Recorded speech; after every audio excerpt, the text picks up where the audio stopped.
فلما بلغ معه السعي قال يا بني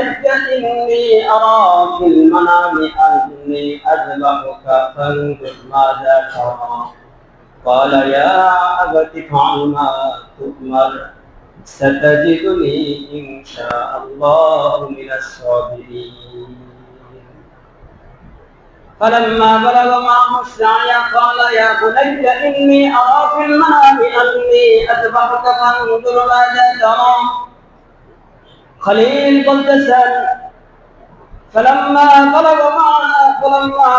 معه السعي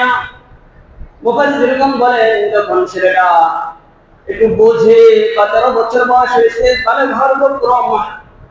বাপ মার কাজে পিতামাতার কাজে একটু সহযোগিতা করতে পারে এমন সময় আল্লাহ তাআলা তাকে স্বপ্নে দেখাইলেন فلما بلغ معه السعي قال يا بني إني أرى في المنام ইব্রাহিম খলিল সন্তানকে বলতেছে قال يا بني إني أرى في المنام أني أذبحك فانظر ماذا ترى এই সন্তান আমি সামনে দেখেছি আমি তোমাকে জবাই করতেছি ফানজুর মাযা তারা তুমি দেখে দেখো কি করবা দেখছেন নি তুমি চিন্তা করো ফানজুর মাযা তারা এখানে একটা পরীক্ষা আছে যাইতেছে পরীক্ষার মধ্যে দিয়ে নাকি কোন ইয়া বুনাইয়া ইন্নী আরা ফিল মানামি আন্নী আযবাহুকা আমি স্বপ্নে দেখতেছি আমি তোমাকে জবাই করতেছি কিন্তু তুমি ভেবে দেখো মানে এখানে ইব্রাহিম খলিল তার সন্তানকে পরীক্ষা করতেছেন দেখি আমার এই বাচ্চা কি বলে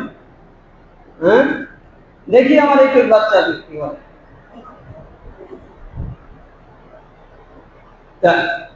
ইসমাঈল আলাইহিস সালাতু ওয়াস সালাম সে তো ভবিষ্যৎ নবী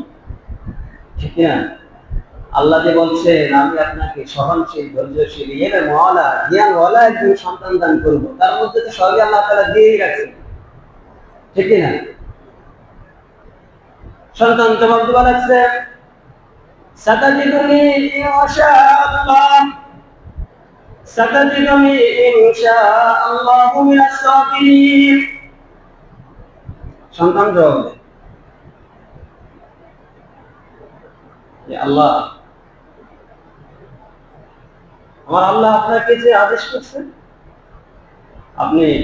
সেই আদেশ পুরা করুন সাতাজিদুনি ইনশাআল্লাহু মিনাস সাবিরিন আমাকে সবরকারীদের অন্তর্ভুক্ত করবেন সুবহানাল্লাহ দেখেন নি فلما بلغ معه السعي قال يا بني إني أرى في المنام أني أذبحك فانظر ماذا ترى قال يا أبت افعل ما تؤمر ستجدني إن شاء الله من الصابرين সন্তান জবাব দিল আব্বাজান আল্লাহ আপনাকে যে আদেশ করেছেন আপনি সেই আদেশকে পুরা করুন সুবহানাল্লাহ আর আমাদের এই জামানার সন্তানরা হলে কি বলতো আপনি স্বপ্নে আর কিছু দেখা পান নাই না ঠিক না যেমন পিতা তেমন সন্তান ستجدني إن شاء الله من الصابرين فلما أسلما وتله للجبين